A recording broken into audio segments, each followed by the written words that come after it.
إن الحمد لله نحمده ونستعينه ونستهديه ونستغفره ونعوذ بالله من شرور أنفسنا ومن سيئات أعمالنا.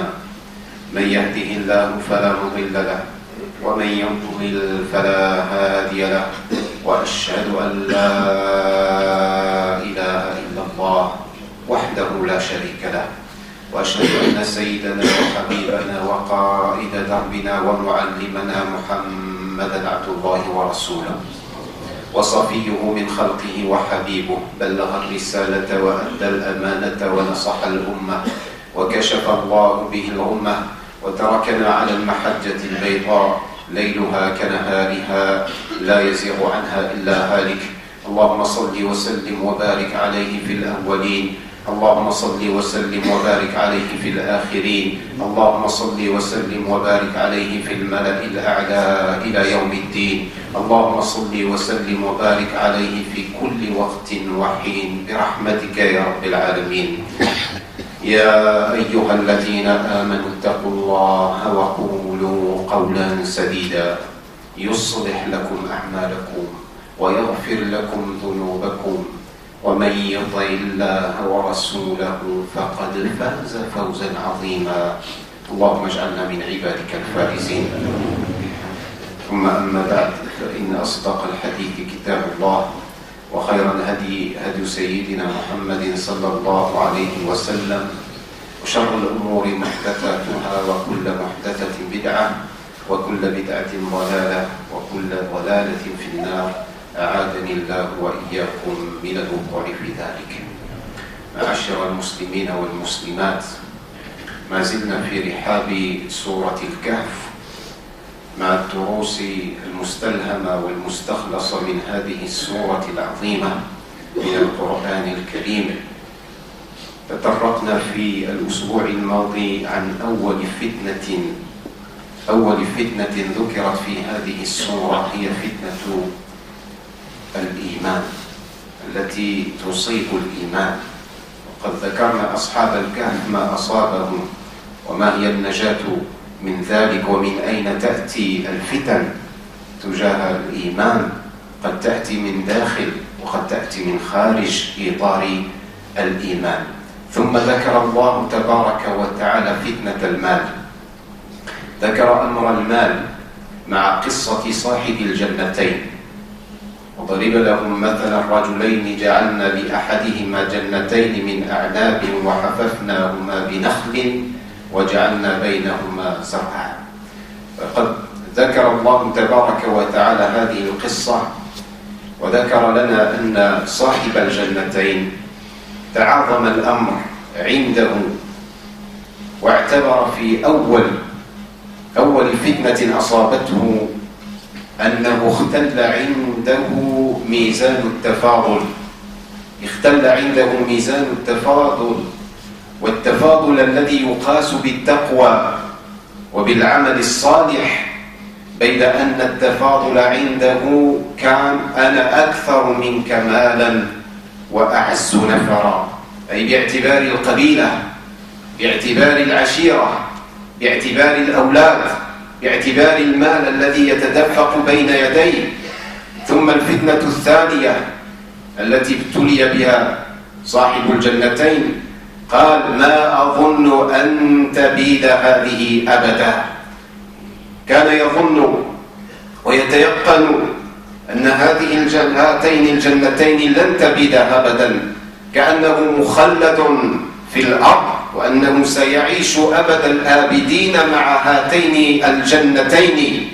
والفتنة الثالثة التي ذكرها الله تبارك وتعالى في معرض هذه السورة، وما أظن الساعة قائمة، أداه ماله والأموال التي كانت تتدفق بين يديه إلى أن يجحد وأن ينكر وأن يشك في وجود يوم يقوم فيه الناس لرب العالمين، ألا وهو يوم القيامة، نسأل الله السلامة والعافية. والفتنة الرابعة قال ولئن رددت إلى ربي فرضا وجدلا لو كان هناك يوم للقيامة كما تزعم أيها الرجل فرضا وجدلا لئن رددت إلى ربي لأجدن خيرا منها منقلبا، أي الذي سوف أجد عند الله الذي هو لا يؤمن به، الذي يجد عند الله سيكون خيرا مما عندي في هذه الحياة الدنيا. الجحود والشك في يوم القيامة. ومع ذلك كله ذكر الله تبارك وتعالى فتنة أخرى، الظلم لنفسه، ودخل جنته وهو ظالم لنفسه متكبرا في نفسه، يظن أن هذه الأموال يملكها ملكا حقيقيا. وقد ذكر الله تبارك وتعالى بما عاقبه. وما كانت النتيجة في هذه الحالة؟ كانت النتيجة بالذات النتيجة التي كانت مع قارون. قال الله تبارك وتعالى في قارون: فخسفنا به وبداره الأرض. هل بقي أثر من أمواله الكثيرة التي كانت كنوزه تنوء أولو عصبة من الناس الأقوياء الأصحاء لا يستطيعون أن يحملون هذه المفاتيح الكثيرة لكنوزه؟ أين هذه الكنوز؟ هل بقي لها آثار ما؟ وإنما محي أثرها على وجه الأرض، بل هو ونفسه وماله وداره خسف الله تبارك وتعالى بذلك كله، نسأل الله السلامة والعافية. فخسفنا به وبداره الأرض عقوبة من جهة ثانية لكفران النعمة أيها الإخوة والأخوات، لكفران النعم. انظروا ما كانت النتيجة وما كانت العاقبة الوخيمة التي انتظرته، ذلك لكفران النعم ولوضعها في غير مسارها. وكان ينصحه الرجل الآخر الذي ذكره الله تبارك وتعالى في هذه القصة: لولا إذ دخلت جنتك قلت ما شاء الله لا قوة إلا بالله. فلذلك أيها الإخوة والأخوات ينبغي أن نعلم، ولا سيما أهل اليسار والسعة منا، أن المالك على الحقيقة لهذه النعم، لهذه الأموال الكثيرة، إنما المالك هو الله تبارك وتعالى. أما ملكية البشر ماذا يملكون؟ إنما هي ملكية تسخير ومنفعة، ليس لهم في هذه الأموال ملكية القدس، وإنما هي منفعة يستخدمها الإنسان فيما يرضي الله تبارك وتعالى. قال الله تبارك وتعالى: وآتوهم من مال الله. المال مال الله تبارك وتعالى، وآتوهم من مال الله الذي آتاكم. وقال جل ثناؤه: وأنفقوا مما جعلكم مستخلفين فيه. أنفقوا مما، أي الأموال التي بين أيديكم أنتم مستخلفون فيها، لا تملكونها على الحقيقة، وإنما المالك هو الله تبارك وتعالى. فلذلك أيها الإخوة والأخوات ينبغي أن نقابل نعم الله تبارك وتعالى بالشكر المتواصل الدائم الذي لا ينقطع، وباستخدام هذه النعم في مرضاة الله تبارك وتعالى، وألا نستغلها في معصية ما، لأن استخدام النعمة في معصية الله تبارك وتعالى هو من قبيل الكفر الذي رأيتم ما هي النتيجة التي تنتظر أصحاب النعم الكثيرة ولا يؤدون شكر الله تبارك وتعالى تجاه هذه النعم. واسمعوا وعوا هذه القصة أيها الأحباب، واسمعوا إلى هذه الآية الكريمة. ماذا يقول الله تبارك وتعالى فيها؟ ضرب الله مثلا، والمثل الذي ينبغي أن يعتبر، والمثل الذي ينبغي أن يلقى له القلب وأن تصغي له الآذان. ضرب الله مثلا قرية كانت آمنة مطمئنة، قرية آمنة مطمئنة يأتيها رزقها من كل مكان، من كل جهة، ما من رزق إلا ويأتيها أو يأتي إلى أهل هذه القرية. ضرب الله مثلا قرية آمنة لا تخاف شيئا مطمئنة، هي في سكينة واطمئنان وراحة بال وسكون، فلا يفزعها خوف، ولا تخاف من قلة المال، ولا تخاف من قلة الرزق، يأتيها رزقها من كل مكان. بماذا قابلت هذه النعم كلها؟ هي نعمة الأمن ونعمة الأكل والطعام والشراب والطمأنينة. لماذا قابلت هذه النعم كلها؟ فكفرت بأنعم الله، فأذاقها الله لباس الجوع والخوف بما كانوا يصنعون. هؤلاء كانوا في أمن وأمان وسكينة واطمئنان، وكانوا يأكلون ويشربون ولا يتفكرون في أمر المال. من أين تأتي هذه الأموال كلها؟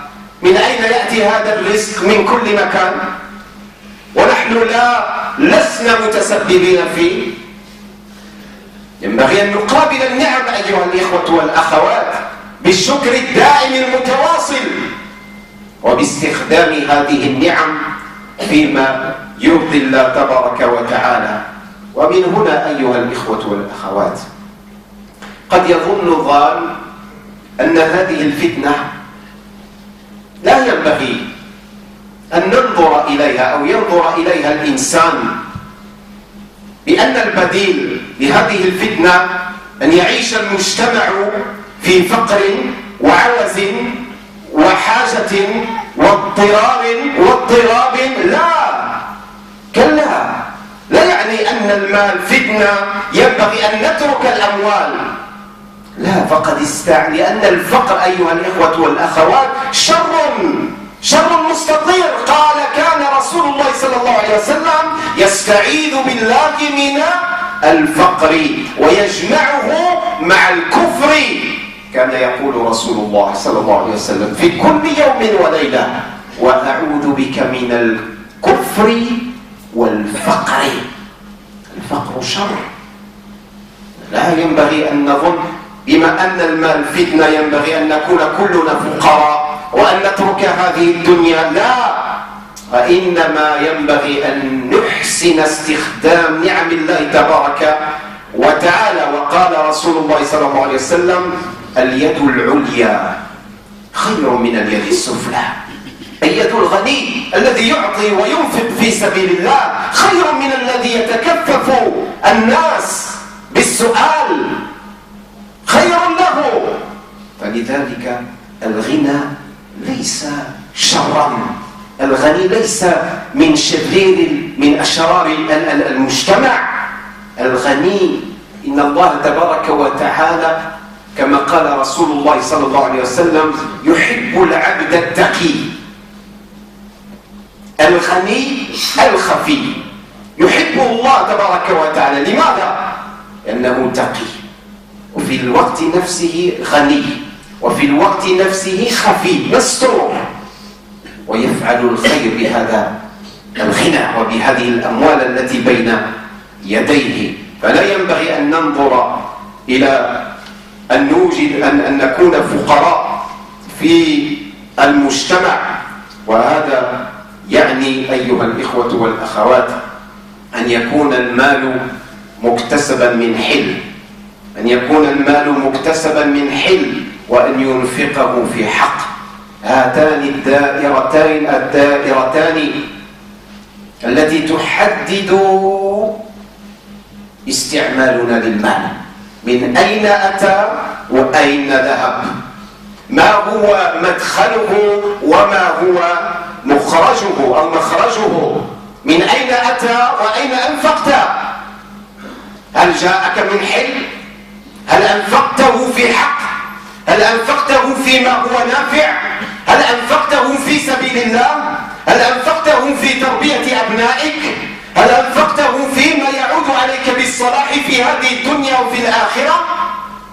وينبغي أن نضع نصب أعيننا أيها الإخوة والأخوات قائمة للأولويات، ما ينبغي أن ننفق فيه أكثر مما سواه. وأول ما ينبغي أن ننفق فيه أيها الإخوة والأخوات أن ننفق في الإنسان، أن ننفق في البشر، أن ننفق في البشر بما يعود بالصلاح على هذه الأمة الإسلامية والأمة الإنسانية، أن نسعى لبناء إنسان عقلا يكون مثقفا، يكون عالما. هذا ما هو ينبغي أن ننفق أموالنا. وكذلك ينبغي أن نحرص على صحة الأبدان والنشاط وتثقيف وتعمير الروح بالتزكية، وأن نربي هذه النفوس على المكارم، على مكارم الأخلاق وعلى القيم. مما ينبغي أن نصنع وأن ننفق فيه الأموال أيها الإخوة والأخوات هو بناء الإنسان، بناء الإنسان. هذا ما ينقصنا، ونسأل الله تبارك وتعالى أن يوفقنا لكل خير. Et chers frères et sœurs, nous poursuivons quelques-uns des enseignements de la sourate La Caverne. Cette sourate qui se trouve au centre du Coran, comme une caverne qui est recouverte de plusieurs montagnes, qui est cachée au cœur et au centre du Coran Karim. Nous avions évoqué la fois dernière que la première des épreuves, c'était l'épreuve vis-à-vis de la foi. La tentation ou l'épreuve que pouvait subir une personne croyante. Et cette épreuve peut venir effectivement de ceux qui s'en prennent à la personne pour sa foi, dont l'unique crime, c'est d'avoir dit mon Dieu et Allah. On les combat pour ça. Et il y a également une fitna qui peut venir de l'intérieur. Et on avait expliqué en quoi elle consiste, et que nous pouvons être par nos propres mains, nos propres bourreaux. Ensuite, Allah Tabaraka wa Ta'ala raconte une autre histoire qui est également source d'épreuves, dont le contenu est source d'épreuves. Ce sont les biens et les richesses. Allah Tabaraka wa Ta'ala a évoqué le cas du propriétaire de 2 grands jardins immenses, dont les fruits venaient à longueur d'année. La beauté, l'épanouissement, les ruisseaux qui coulaient entre ces jardins, la nourriture ininterrompue, en plus de la beauté du spectacle que laissaient offrir ces 2 magnifiques et splendides jardins. Mais cet homme-là est tombé dans une épreuve. Cette épreuve, plusieurs épreuves. La première, c'est le fait d'avoir été trompé par ses biens et ses richesses dans la considération de l'élévation de la supériorité ou de l'écart social. Cette personne s'est trompée de moyens de mesurer la supériorité. On sait que la supériorité en islam auprès de Dieu se mesure par la piété. Elle se mesure par les bonnes actions. C'est ce qui te sauvera auprès d'Allah Tabaraka wa Ta'ala, et c'est ce qui t'accordera un degré élevé auprès de ton Créateur. Et certaines personnes ont cette fâcheuse tendance à oublier les baromètres, à oublier les mesures. Lui, ce qu'il a dit à une personne avec qui il était en pleine discussion, tu vois, ce que je possède, c'est ce qui fait que je suis mieux que toi. J'ai beaucoup plus d'enfants, beaucoup plus de biens et de richesses que toi. Et ça, c'était la première des épreuves. Il pensait effectivement que parce qu'il avait entre les mains, il allait être supérieur aux autres. On dit que l'argent n'a pas d'odeur, mais très vite ça monte à la tête quand on ne fait pas attention. Allah Tabaraka wa Ta'ala nous dit également qu'il y a une autre fitna dans laquelle il est tombé, c'est que cet argent a tellement eu de l'emprise sur lui, sur sa raison, sur son cœur, sur son intelligence, sur sa sensibilité, qu'il a cru que ses jardins, que ses richesses, que ses biens matériels n'allaient jamais dépérir et allaient rester éternellement de cette manière-là. Aussi épanouissant, aussi beau, aussi succulent par les fruits qu'il donne ou que donnent ces deux jardins, il pensait que cela n'allait jamais dépérir. C'est vrai que parfois lorsqu'on a une emprise, la passion la passion a une emprise sur nous, elle nous rend aveugles. Elle nous rend aveugles. Ce n'est pas les yeux qui s'aveuglent, c'est le cœur qui s'aveugle. C'est l'intelligence du cœur qui ne voit plus, qui est perturbée à cause du fait qu'il y a une passion qui justement a pris l'emprise sur notre intelligence. Et lorsque la passion s'ancre dans le cœur, on devient aveugle. Et cela l'a conduit à quoi? À prétendre qu'il n'y aura pas de jour du jugement. Il n'y aura pas de jour du jugement. Donc il s'est mis à remettre en cause et en doute la venue de ce jour du jugement et que l'heure ne sonnera jamais. La troisième des choses, c'est à supposer qu'il y ait un jour du jugement. Eh bien, lorsque mon retour se fera vers ce soi-disant Dieu, comme tu l'affirmes, toi mon compagnon, eh bien, sache que je trouverai encore ce qu'il y a de mieux que ce que je possède à présent.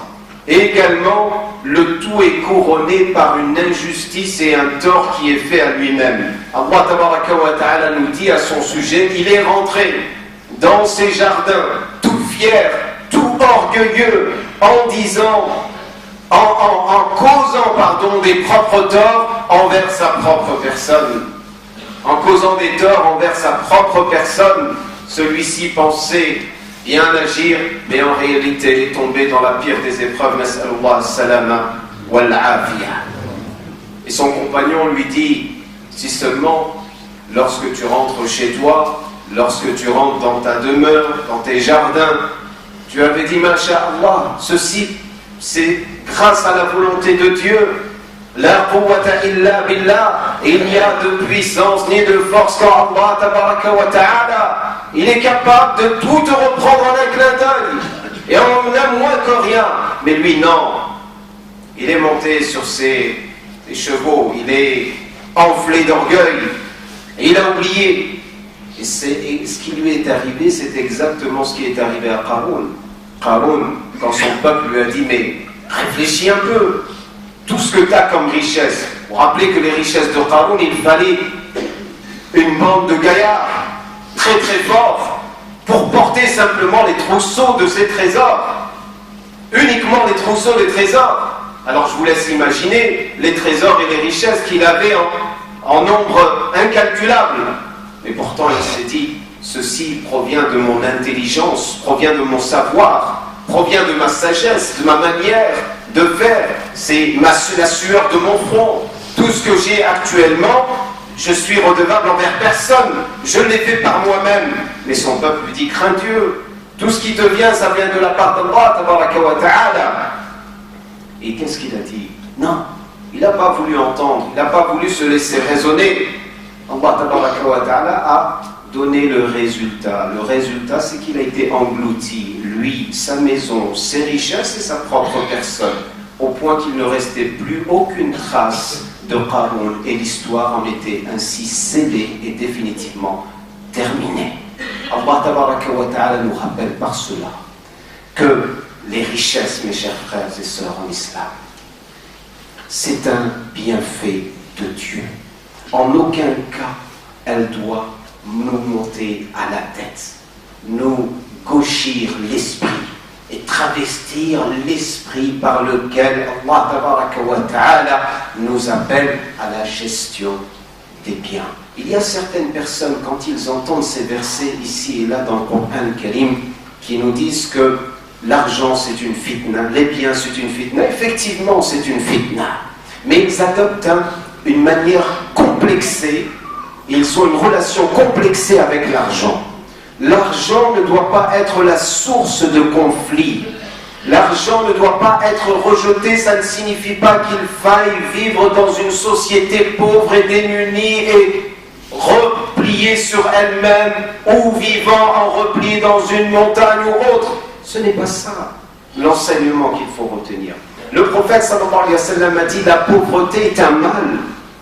Si bien que chaque matin et chaque soir, le prophète sallallahu alayhi wa sallam demandait la protection de Dieu contre la pauvreté. Et ce n'est pas tout, il l'associait à la mécréance.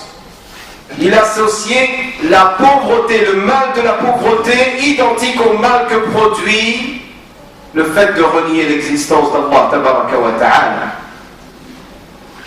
Et s'il y a une chose à comprendre ici, c'est que le prophète sallallahu alayhi wa sallam, en demandant la protection de Dieu contre la pauvreté, c'est ne jamais vivre dans la pauvreté.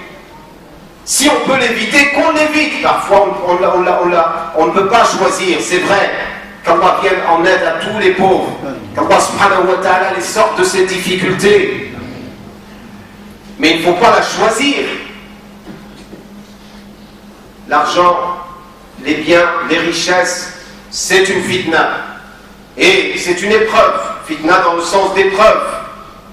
Celui qui parvient à garder l'argent dans sa main a réussi l'épreuve. Qu'est-ce qu'il faut entendre par garder l'argent dans sa main? C'est que l'argent est juste dans sa main et elle n'a pas pénétré son cœur. Une fois que les biens, l'amour des biens et des richesses s'installe dans ton cœur, sache que tu as failli, tu as échoué à la mise à l'épreuve et à l'examen qui t'était posé par Allah tabaraka wa ta'ala. Nas'alullah as-salama wal afiya. Mes chers frères et sœurs en islam, ceci implique deux choses. La manière dont on a acquis les biens et la manière avec laquelle on va dépenser les biens. Est-ce que ça provient d'une origine et d'une source qui est halal? Est-ce que je vais la dépenser dans un projet, une action, une œuvre quelconque qui est d'un intérêt quelconque? Est-ce que le fait d'avoir recueilli l'argent du halal suffit? Ça ne suffit pas en réalité. Il faut se poser deux questions. D'où je tiens ces richesses et où vais-je les dépenser? Allah tabaraka wa ta'ala posera ces deux questions à chaque individu le jour de la résurrection. Nas'alullah as-salama wal afiya. Deux questions. Où tu les as eues, où tu les as dépensées? Et parfois, on manque de lucidité. On manque de clairvoyance dans la manière dont nous dépensons nos biens et nos richesses. Et une des priorités qui est négligée, là on pense, c'est vrai, il faut construire des mosquées, il faut construire des écoles, il faut... Mais la première chose à construire, ce sont les esprits, ce sont les individus, ce sont les hommes et les femmes. C'est ça qu'il faut construire. C'est ça où il faut dépenser son argent. Il faut dépenser ses biens et ses richesses dans l'éducation, afin de prodiguer un savoir qui illumine, un savoir qui est utile pour ce bas monde et pour l'autre, que ce soit dans le domaine religieux ou en dehors du domaine religieux. Dès lors que c'est d'utilité publique, dès lors que ça a un intérêt et ça profite à un maximum de personnes, on construit les murs, mais on a oublié de construire les hommes, on a oublié de construire les femmes, on a oublié de construire les générations qui viennent après. Dépenser dans la santé, pour le bien-être des autres, dépenser pour l'éducation spirituelle des uns et des autres. C'est ça, là où il faut dépenser. Parfois, nous mettons toute notre énergie pour construire des choses et nous oublions l'essentiel et ce qu'il y a de plus fondamental. Qu'Allah illumine nos cœurs et nos pensées et qu'il fasse que l'argent reste dans nos mains et pas dans nos cœurs. Qu'Allah nous préserve de toutes les fitanes. Amin wa qulu qawli hadha wa astaghfirullah li wa lakum wastaghfiru innahu huwal ghafur.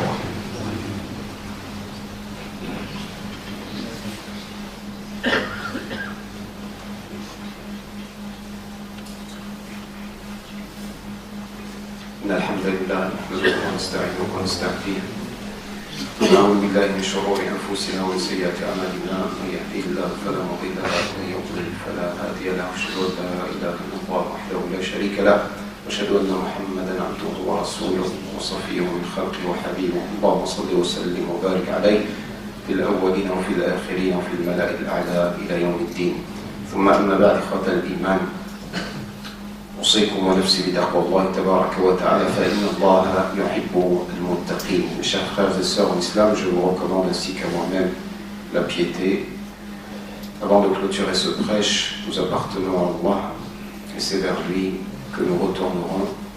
Nous avons appris récemment le décès de Al-Hajj Al-Aqili, rahmatullahi alayhi, qu'Allah lui fasse miséricorde, qui était un des pionniers de cette mosquée et qui a longuement participé à son épanouissement et son essor. Qu'Allah tabaraka wa ta'ala l'accueille dans son infinie miséricorde. Amin ya Rabbil Alamin.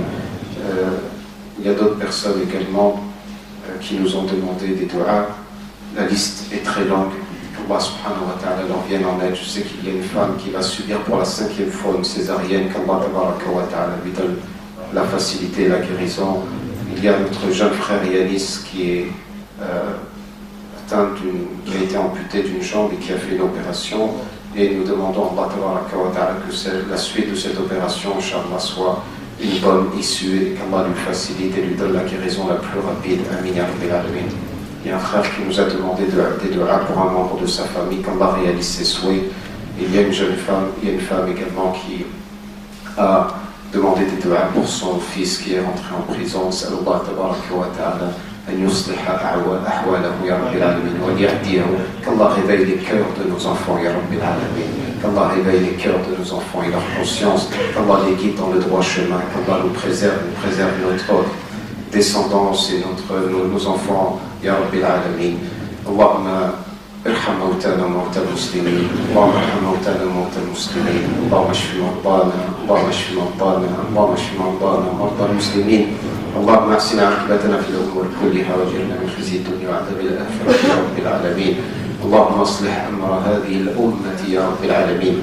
اللهم قنا الفتن ما ظهر منها وما بطن برحمتك يا حنان ويا منان ويا رحيم ويا رحمن.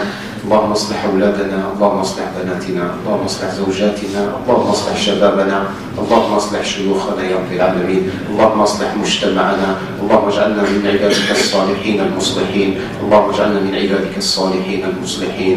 اللهم اجعلنا من عبادك الصالحين المصلحين الاتقياء الاوفياء الاولياء الكرماء عندك يا رب العالمين يا ارحم الراحمين. اللهم انا نسالك رضاك والجنه ونعوذ بك من سخطك والنار وادخلنا الجنه مع الابرار برحمتك يا عزيز ويا غفار. اللهم اغفر لنا ولوالدينا ووالد والدينا ولمشايخنا ولعلمائنا ولمن له حق علينا ولمن اوصانا بالدعاء للمسلمين والمسلمات المؤمنين والمؤمنات الأحياء منهم والأموات إنك سميع قريب مجيب الدعوات.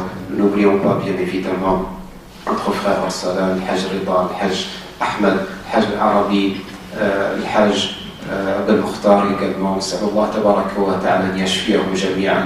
L'épouse du Hajj Mustafa, Allah yashfiha wa ya'afiha. Allahumma shfi mardana jami'an. Hada wa sallu wa sallimu ala rasulillah sallallahu alayhi wa sallam. Allahumma salli wa sallim wa barik alayhi وعلى آله وصحبه أجمعين. سبحان ربك رب العزة عما يصفون. سلام على المرسلين. الحمد لله رب العالمين.